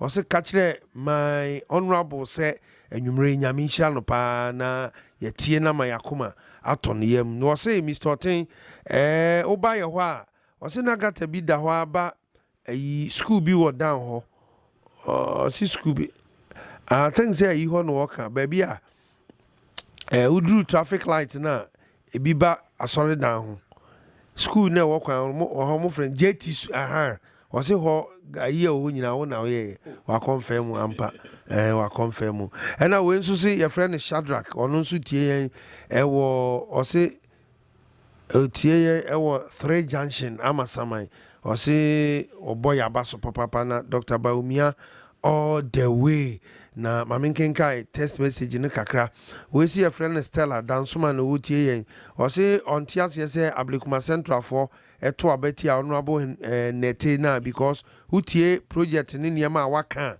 na kire say senka party no man to aso but o say obompa man say obesai ababio honorable Stephen Atubiga enso say wochiawo NLC I say good evening my brother, good job, well done and all the aba honorable Atubiga eya no aba na yedi nkomo we see a friend of Prince Dakon ono so tie wo abeka La Paz so say anwumre honorable netena abo adwuma papa eno nti ye chia no honorable ye wie die na DJ tiefo ne ahwefo a hwe ni omutie Oteng the midi wie the mesre Ghana for mapa Ghana for nyina chose afi wei eyabato afi okay na ohwe enra Dr. Mahmoud Baumia ni butaye ni esines ni so a opese nyame ya adoma obeye ewo Ghana hanom no odi compare John Mahama na difference na den eso okay because even on policy krano is not able to tell us kwa obetumi eden afaso eden aye I see you nanu metie asini kiti I see weather for omo ye gate enumre I'm weather for omo ebi mu ye dada o see mesin for ebi mu ye in fact that day ni kwa po card asem no adam me call me feel lectures because see madam for be wa East Legon into ube do friend is East Legon there's a KFCB ni opposite yeah you ho your friend because our Muslim cemetery home na ye ho kan baby your friend Atemuda lie ho say minim lie mo nyina first now ta call da bi me nko ho da say ya adwuma ntie chinchini oh that day na me tie o that day adwuma najo ye adwuma najo yeah ampa most of the construction companies maybe na ye adwuma najo so maybe say so which of the work na am say and this communicator ba ko kan say anajo krasisi a on betimi abobo ewo 24 economy no betimi bra me honum Wembley na say me lost Wembley omubo anajo kampo na ede ye bodada so awe doctors college hospital aye adwuma dada so I don't know which of the sector of the economy John Mahama say obey in 24 hours but with what Baumia said yesterday he touched on every sector and then or say Ghana card a okitei. Usnet ewo ho. Insurance BBI ewo ho, driving lines, everything ewo the same card. Me, I've been a witness to it. Me call State office na ewo I would do me higher. Now me so me kwa give me State card. I say, oh, honorable, but you have a Ghana card. Now I'm saying, yes. I say we have linked everything, so you don't need your friend. I say now when you have this card, unko to lie our passport office because every information. Okay, passport then birth set. Now the most important thing is your Ghana card because a birth set na dey Ghana card no. Into honoma you just go online and then me say sa akwa no your friend is saying akwa na otombo your friend is saying for so su kwache. Oh, Memphis. Na oti baby o ka say o sa online your friend say passport application no doing on time. I'm see we mu on bibia your mo time. Yeah, we didn't I'm telling you. Bibia your mo time. Because they have realized say defending what Bawumia said is a problem to them. Yeah. Because they are realized mama call rounds no in seminal or do one constituency be and or do region be not or call no share be or kwine so or ko jan open aka ho asem. Wontumi Radio. Or no more Kasano have not sat down. And by one day yesterday Bawumia can hear me the pa. Or say wake up and a manifesto. I can tell you the team that is going to be put to come out with a manifesto for Bawumia's agenda no and do the bab on tia. It will be great. I'm telling you because every sector, ministry by ministry, and what we will do, I can tell you the kind of people are as manage the land sector, you ban the energy sector, the kind of people you put in place are the ideas no ever. And how we are going to make sure say those politics for the manifesto no. That is why I want to say when you give him the mandate on the 7th of December and I say the first Tuesday or the second Tuesday in November, now swearing in on the 7th of January 2025 on call on okay. Uncle, because I don't know Ajuma goodness. So say so pay ni just na o kan na be open on him. Oh. No, John Mahama, what do I person who John Mahama ya? Koka my first school detail ni book no. I would add the way of describe no. Obi bia so obeko your friend say, aware ni bia obeko onimu obeba bia na yere nyi. Nti we wa we so okọ onimu. Na tofu John Mahama na nkasa no ye me nwanwa. Maami ya tofu yi so. Wada hu mfie nwadwe opposition sa enso wani. O si se o be I would add onimu. Odi na eko onimu. Oja Ghana akodi ne hu wo Dubai. Maami so bia odi Ghana hu ni. Obia people youth epe jumaye. You want to go and rest. Now when I was youth Mr. to Abamano. Come on the 7th of December. Okay. Or the first or the second Tuesday in November. Every data yisi ebe seti for the general election. I'm appealing, especially the youth of this country. Okay. Muma nyina yempie ni yenkotu yaba enima the Vice President of the Republic of Ghana. And I want to appeal to all MPP people. And now I said okay, you know. And now I was so happy. Yeah. Very, very happy. Because in conforming who what and you know yeah. Give to hini kusi, give to hini kunedu. Your friend is saying from the Nana Dojan the Chima of Foreign Affairs or said J. I saw all of them, all the people that matters. Not party no musunsu no. Susu na sak apeja. Ah. Na mo bom one time no kwa utim say yes. Party no susu peja ye. Yeah. Na ebia na what president e the minister we shafuda ya betom so. But MC ni dia aka mienu. Medina e na wo ho. Mariam Amui e na Dede. Minister president e ka tu refie. Pachoba sisamaye why. Mariam Amui die sisa udi onye obi anko afami ameko. Meko akoye MC muma me headline. I want to be an MC at the Abdulkuma Central. I'll meye. So mampani winyo obi a wo de me mo fa ma me na me bo adwuma ma wo bo nsema ma me honorable nyamishira ye da se ye be se hia bio nyamishira papa abusua ya pon ma me fa frefo nipa num na afei monfa mo comment ne contribution 0201 455 555 0201 455 555 na afei honorable koma wadie no yama mo kwan won say yes ya ha de radio no mo dia. Good evening. Good evening. Pacho obi a 30 seconds bonita o mame udin who can say free your friend Mohammed is perfect Akwetema Muhammad yentio medical mitia honorable or my friend saying former MP Nadampo pa honorable Kuteni Isa michiano wa ya de na ye bon pa se senia wo mu taba o mechi no wo mu koso sa no mu bon deuro yesu yeta o mechi wontumi radio nyamen kamo medamase ka ho. Good evening. Good evening. Pacho udin who can say free Midi ya kama chawe kata free Nima yanko isi enwa Dr. Balewa kasa papa ile wase be yinu emite inti campaign de be de Nima church Dr. Balewa Mate obeba hello good evening.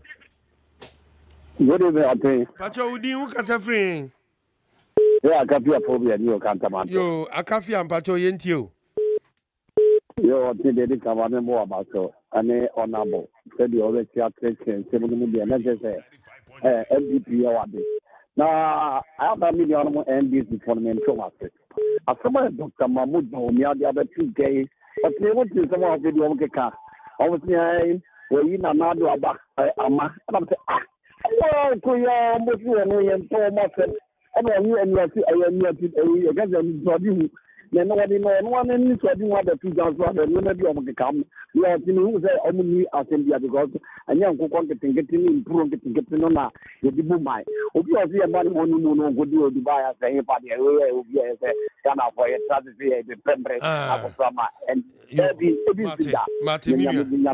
also you ni nyamentra. Good evening. Good evening. Pacho udin di say o ka say free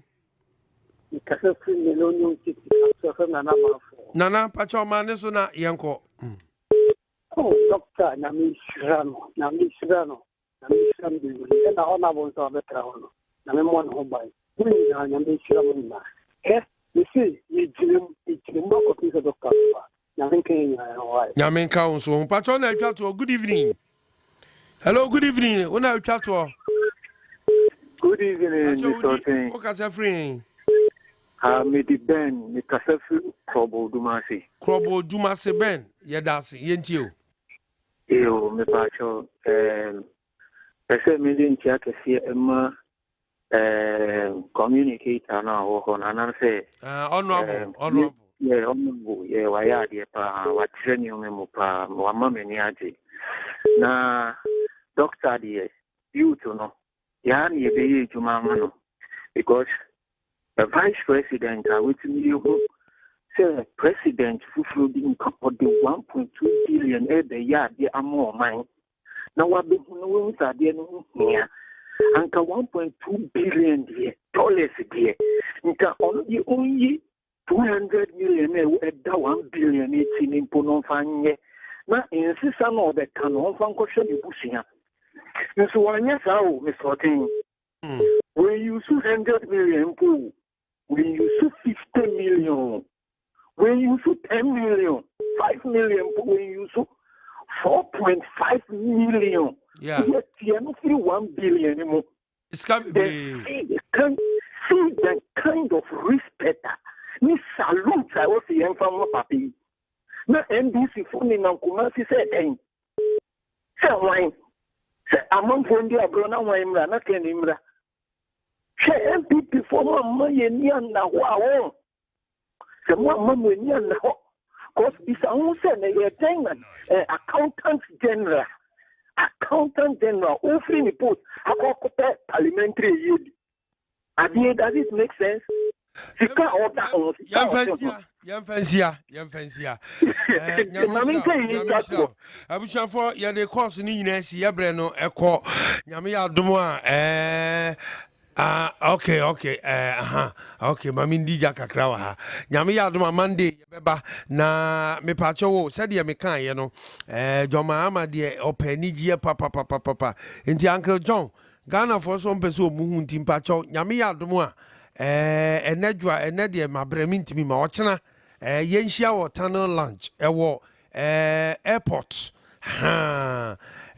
Kofi Annan 45 Street free Kotoka International Airport ko no just 5 minutes na wadru ho enti mpacho yewura ma yenhia ho ho de ho no de obaji wani esanse wo no ba memfa momi ma ho no de momi ba ho ye boys ne agigi ani kakra momi de mani ntrefie kakra enti no pacho wo pese wonya nijie wo kwan bebre so a anase occasions ahodo bi a yafo ani kire the tunnel lounge ho na enwuma hodo a live band performance wo ho na afi dance hall omo hip hop R&B ene afro pop de keka ho bia afro pop ba me R&B no ho na me pesa type of nwum no afro pop ne de he Mahama pe afro pop okay .com online no enti no Mahama wo fili afro pop music papa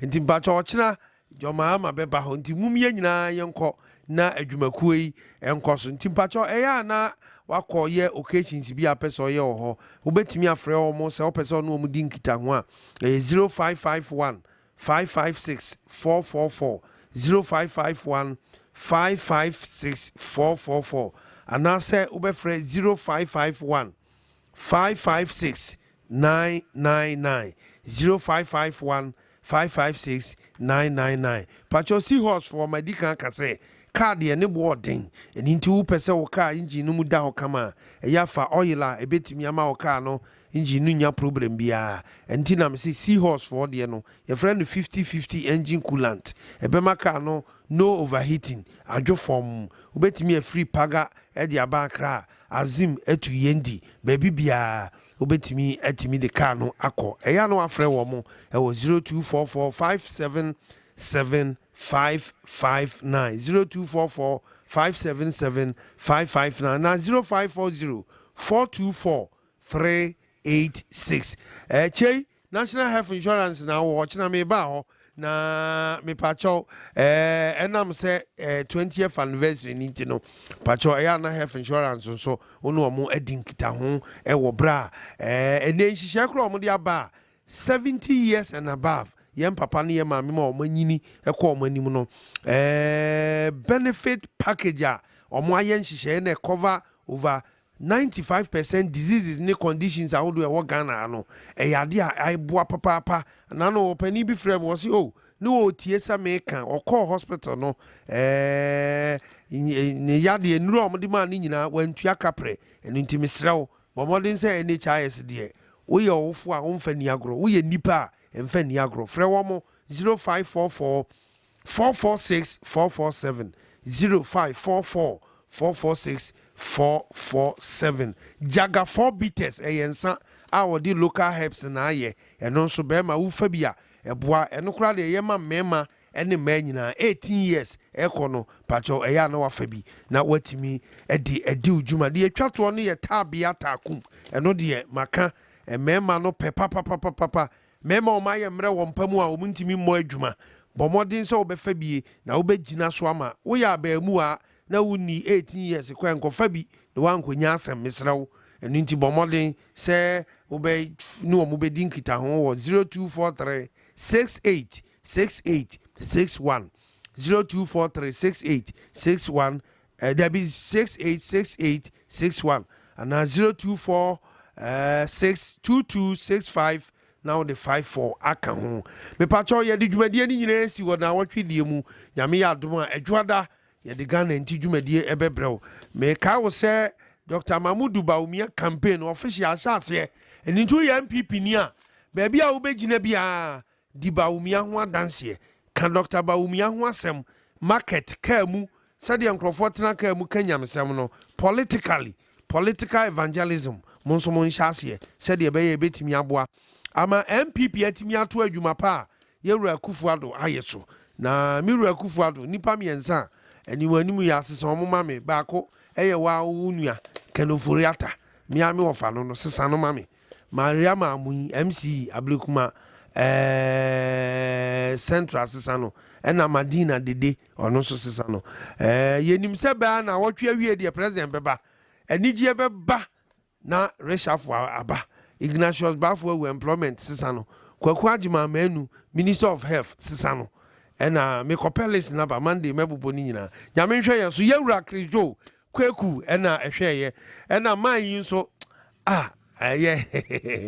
kame ba kanso won sesa na po ba wo de na po de manungo energy wa ye energy de na po ngo ye yewura matu poku prempe energy ho ne de ye wa ya de obo adwuma ne de wiase de o ta okwadu anu ayi nimlika obo adwuma nti na po de omo energy wa amayen ehwa na ye na Dr. Bawumia nso the running mate no go yia onfa na ni nkire ya adutwum apostle opoko nyina ena miami wofa Henry Kwabena Kokofu sa nipa miense wonyi baako de ebewi ni yawie yewura Kristo Kwaku ene boy yachi ehwe ma bibia ko yie ena afei Akalan GH Soft ena ababawa Doris ho eno so boaye nyame adoma Monday ebehia mpacho yentie health insurance yewia na afei okyerema yenya